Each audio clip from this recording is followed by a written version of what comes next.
Hello everyone, welcome back to the channel of Simran IS and I'm sorry for today's delay guys। और आज हम लोग article number 20 के बारे में बात करने वाले हैं। आप लोगों ने सीरीज ऑफ लेक्चर गाइस जो ये अटेंड कर रहे हो इसके अंदर आप ध्यान से देखोगे तो जो चीज़ें आप लोगों को मिल रही हैं लर्न बाय मैप्स के अंदर, it is beyond your Laxmikanth और एनी अदर बुक। यही खासियत है गाइस लर्न बाय मैप्स की कि आपको EWS जैसी चीज़ें, ST SC के रिजर्वेशन के जो केसेस हैं काफ़ी डिटेल्ड में हम लोगों ने समझे और उसको अपलोड भी किया। तो ऐसी हमारी जो बुक्स हैं ना गाइस, जो लर्न बाय मैप्स है वो बियॉन्ड योर स्टैंडर्ड बुक्स हैं। सो आज हम लोग आर्टिकल नंबर 20 के बारे में बात करते हैं। जब आप लक्ष्मीकांत में इसको पढ़ोगे तो द लाइन जो मैं पढ़ रही हूँ, that is protection in the respect of conviction of for the offences. मतलब कि article number 20 grants the protection against the arbitrary and excessive punishment to the accused person, whether a citizen, whether a foreigner or whether your legal company या company भी हो सकती है। So guys इसका मतलब क्या है, हम लोग लेमैन में समझते हैं कि आर्टिकल 20 क्या बोलता है। सो इसको पता कैसे याद रखोगे, जैसे ये 2 है और O है तो 2 मीन्स डबल, ओ मतलब जेपर्डी। आप सिंपली याद रख सकते हो that is no double jeopardy. अगर एक बार एक क्रिमिनल ने कोई सजा की है तो उसको एक ही बारी सजा मिलेगी, आप उससे ज्यादा बार नहीं दे सकते। That is what is your excessive punishment means.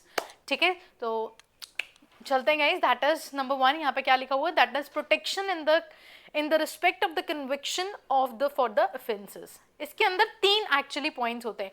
इसी के आगे जब आप सामने पढ़ोगे ना तो इसमें लिखा हुआ है it contains 3 provisions in that direction. Number 1 guys that is your no ex facto law, no double jeopardy and no self incrimination. Ex facto, आज हम लोगों ने बोल दिया कि सो एंड सो डेट के इतने महीने पे इतने ईयर पे, ठीक है, हम लोग इसको क्या लॉन्च कर रहे हैं कि अब से अगर कोई यहाँ से हमारे यहाँ पे कोई सिल्वर लेके आता है, गोल्ड पहन के भी आता है एक्सेसिवली इतने गोल्ड, तो हम लोग उसको क्या कर रहे हैं, दैट इज योर क्राइम घोषित कर रहे हैं या फिर कुछ भी ऐसी सजा। सो गाइस वो ना उस टाइम पे हम लोगों ने क्या किया, जब उसको कमिट कर रहे हैं तो उस टाइम पे लॉ क्या कहता है उसी हिसाब से हम लोगों को सज़ा मिलती है। ऐसा नहीं है कि कल दिन को वो चेंज हो जाता तो वो चेंज हम लोगों के ऊपर लॉ एप्लीकेबल होगा रेट्रोस्पेक्टिवली। तो एक्स फैक्टो लॉ नहीं होता, इसका मतलब ये है नो डबल जेपर्डी। मैंने बताया एक्चुअली ब्रिटिश काल में ना गाइस, हम लोग नेशनल इमरजेंसी के टाइम पे पढ़ेंगे, जो आपका ये नेशनल इमरजेंसी उसमें आर्टिकल नंबर 2 सस्पेंड नहीं होते, आर्टिकल नंबर 20 एंड 21। सो ये ब्रिटिश के टाइम पे बहुत ज़्यादा जो है मिसयूज्ड आर्टिकल था हम लोगों का। मिसयूज कैसे किया जाता था, गांधी जी को बोलते थे कि आपको हम उठा के लेके जा रहे हैं क्योंकि आपने पहले ऐसे किया था। एक ही क्राइम की बार बार सजा दी जाती थी। तो हम लोग इस चीज़ को लेके बहुत कॉन्शियस थे, we are a democratic country, तो हमने सबसे पहले ये बोला कि अब नो डबल जेपर्डी होगी, that is your no double jeopardy and guys no self incrimination. हम अपने खिलाफ गवाही नहीं दे सकते, हमने खून किया, हमने ऐसा किया, हम अपने खिलाफ नहीं दे सकते। इसमें हमें जो पुलिस है वो कंपेल नहीं कर सकती कि हम लोग आपके कहीं पे साइन करें, थंब इम्प्रेशन दें। बट बहुत सारे लूप होल्स होते हैं गाइस जहाँ पे आप देखोगे कई जगह हो भी जाता है, हमें कंपेल भी किया जाता है कि आपको देने ही पड़ेंगे, है ना। So that depends upon case to case. हमारे को UPSC के लिए इतना ही रिक्वायर्ड है। अगर हम लोग बहुत ज़्यादा डिटेल में जाएंगे तो ऑब्वियसली लॉ वाले एजेंडे से हम लोगों का मकसद नहीं है, हमें पेपर क्रैक करना है और यहीं तक हम लोगों के लिए सफिशिएंट है कि 3 चीज़ों के बारे में बात करता है article number 20, that is protection in the terms of the conviction for the offences, that is your no ex facto law, no double jeopardy and number 3 is no self incrimination. जिसके आगे गई हम लोगों ने लिखा है the people convicted for any offence except for the violation of the law. जो उस टाइम पे उन्होंने लॉ कमिट किया, क्या वो उस टाइम पे ऐसा है कि वो क्राइम है या फिर आपका उसको वायलेशन है वो लॉ का, तब हम उसको सजा देंगे। That is no double jeopardy, no person shall be prosecuted punished for the same offence more than once. सिर्फ एक बार क्राइम, एक बारी सजा। No self incrimination, compelled to be the witness against himself.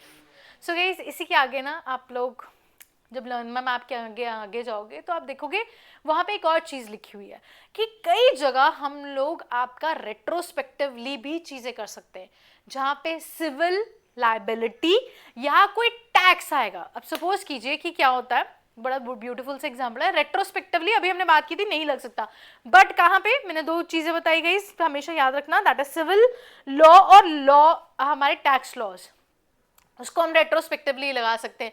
Suppose कीजिए हम लोगों की गवर्नमेंट ने बोला कि आप बहुत पिछड़े इलाके में अगर आप कोई इंडस्ट्री लगाते हो तो आपको 50% तक हम लोग टैक्स हॉलीडे सोप्स और आपको एग्जम्प्ट करके रखेंगे बहुत टाइम तक, मतलब कि हॉलीडे, आपने सुना होगा प्लान हॉलीडे के बारे में, तो आपको टैक्स हॉलीडेज दे दी उन्होंने साल 2 साल 3 साल के लिए।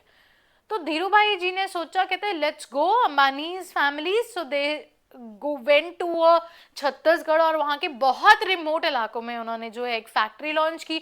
अब जब इतना guys, this is a pull factor, जब इतनी बड़ी कंपनी वहाँ पे जाके अपना कोई प्लांट लगाएगी या फिर कोई इंडस्ट्री खोलेगी, ऑब्वियसली सारे अपॉर्चुनिटीज के लिए जाएंगे और सब कुछ। तो उन्होंने बोला रुको, हम यहाँ पे क्लॉज ऐड करते हैं कि इतनी डेट से हम लोग इसको पीछे से लगा सकते हैं, और वो जो कंपनीज हैं गाइस, वो कंपनी जो है आपकी इतनी उनकी जो है टर्नओवर नहीं होनी चाहिए, इससे ज्यादा, राइट। सो क्योंकि हम लोग नए लोगों को वहां प्रोत्साहन कर रहे थे ताकि वहां पे जो बैकवर्डनेस है उसको हम लोग काउंटरपार्ट कर सके।